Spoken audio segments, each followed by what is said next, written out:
video is sponsored by Frontline Model Hobbies, your one-stop website for all your modelling needs. Check out the store for special offers, pre-orders and also aftermarket accessories. Check out their website. A big thank you to Frontline Model Hobbies. The HH-53 Super Jolly Green Giant was initially developed to replace the HH-3E Jolly Green Giant. The US Air Force ordered 72 HH-53Bs and 53C variants for search and rescue units during the Vietnam War, and later it was developed into the MH-53J Pavlo version for special operations missions.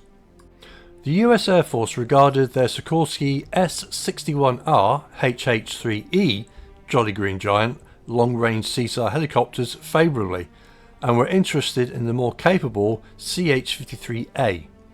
In 1966, the USAF awarded the contract to Sikorsky to develop the CSAR variant, the CH-53A. The HH-53B, as it was designated, featured the following: a retractable in-flight refueling probe on the right side of the nose, spindle-shaped external tanks with the capacity to carry 650 gallons or 2,461 litres, a rescue hoist on the right side of the passenger door capable of deploying a forest penetrator on 250 feet of steel cable. The armament consisted of 3 pintle-mounted General Electric GAU 2A 7.62mm 6-barreled Gatling-type machine guns, with one in the forward hatch on each side of the fuselage and one mounted on the tail ramp, with the gunner secured with a harness. The HH-53 carried 1,200 pounds of armour, a Doppler navigation radar in the forward section, and came with a standard crew of 5: pilot, co-pilot, crew chief and 2 para-rescuemen. Okay, for it, that's going. And you guys keep it open, keep your eyes open. West to the high part. Okay, gang, keep it moving. Check my instruments, is everything okay? Sandy 02, copies, Western copy. Everything is looking fine. 03, you're to the west. Straight ahead, about 400 meters. Okay, Charlie, straight ahead. 53 vectoring you. Straight ahead on the top of the ridge line. Go ahead. I got him. Below the tree. Okay, we got the smoke. Right, babe. Go get him. Okay, just stand by, babe. We're coming in the distance. Stand by.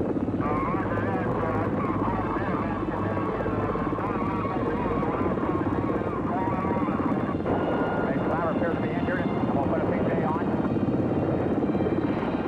I'm getting a PJ on up there. Ready, going to send him down. PJ's at the door. Outside, put him down. PJ's on his way down through. Stay at the door. PJ's in his belly of the aircraft. Try to force the way down. You're clear right.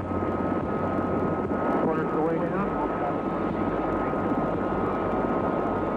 5 feet off the ground. PJ's on the ground.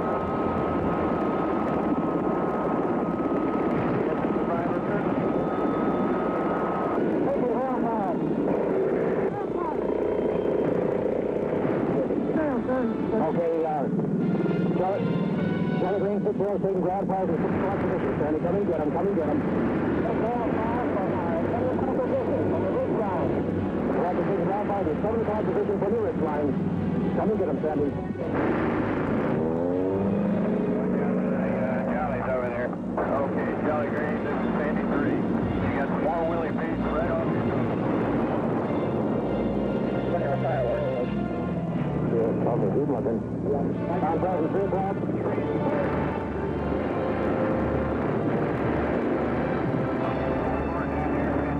Put it right behind him.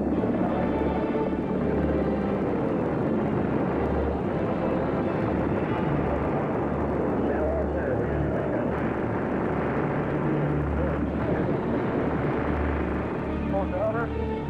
Hold your hover. Hold your hover. Taking out the slack. Hold your hover. Hold your hover. Hold your hover. Slack's out. Spider's coming up.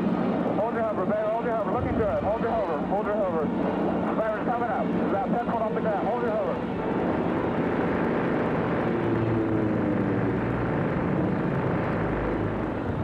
Hold your hover. Hold your hover. recovery. Flag about 10 foot below the aircraft. 10 foot below the aircraft. Hold your hover, babe. Hold your hover. Hold your hover. Hold your hover.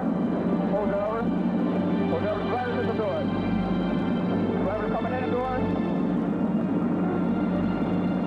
Driver, finish the tour. Let's get the hell out of here. Okay, talk to me. We're coming out. Go on, coming out. Coming out. Okay. Follow that valley, Charlie. The motto of the rescue service, that others may live.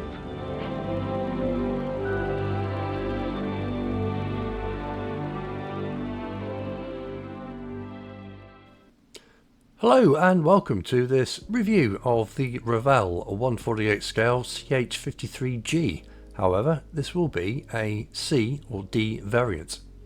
Now, this was originally boxed in 1981. However, Revell did actually box a C variant of the Vietnam Rescue. Now, the actual kit itself is, it's basic and it is a bit soft around the edges. However, when you look at the real aircraft and this actual piece here, you'll see that it's all raised rivets, which is exactly what it is on the real thing. Now, I'm not going to count every single one of these rivets, but I can imagine that the amount that's there is pretty much coinciding with the real thing. So for me, that is a major plus. The actual Academy CH-53 doesn't have anything on it at all.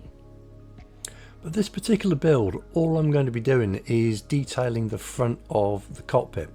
As you've seen just then, there is nothing actually in the main cargo hold itself apart from the aft detail, which again is very sparse.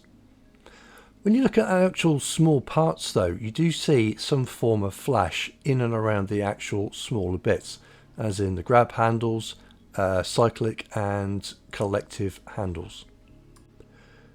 But the rest of the kit, the bigger parts, are pretty much flash free. Now, you do get a complimentary Jeep and a field gun with this, but the detailing on this is it is soft and it's not very nice.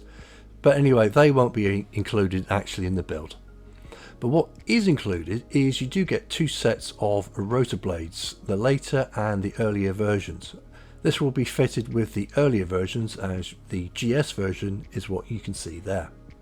The rest of the detailing, as in the raised detailing, is consistent with the rest of the fuselage, and the turbo fans or the compressor fans are nicely detailed.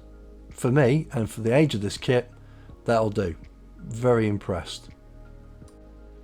So even with the smaller areas and even with the external areas as well, you do see a continuation of the detailing on the main fuselage, namely the mounts for the external fuel tanks and the rest of the bits that will go on the outside, the hoist and the rotor blades. It is unfortunate that this kit does not provide you with more of the external detailing, as in the cargo area. I think what they were doing is they're putting this Jeep and the field gun just to hide a bit of non-detailing. But anyway, the clear parts, surprisingly, they are rather nice. Thankfully they were still bagged after I bought this from eBay quite a few years ago. But on close inspection, they are very clear, they're very shiny. There is a bit of distortion, which you would expect with this type of kit area and different angles, but overall it is really nice. Now the decals, well, as you can imagine, I won't be using any of the national markings, but I will be using some of the stenciling. At the time of this video, I haven't saw any aftermarket decals for the era of this helicopter, but I'm sure that I'll be able to find something within the spare box if there isn't anything on the market. So with the instructions then, they are your typical Revell. They are very basic, as you can see, but they do give you clear and precise information of different versions.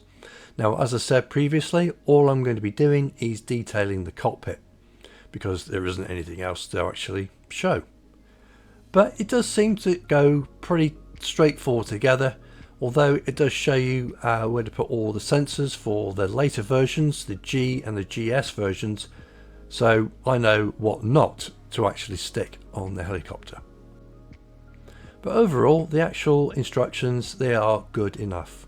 They do give you clear, precise instructions where to place parts, and also the actual stenciling for the common to all versions section. So with that, I wish you well, and hopefully you will join me on this build of the HH-53 Super Jolly Green Giant. Thank you very much for watching.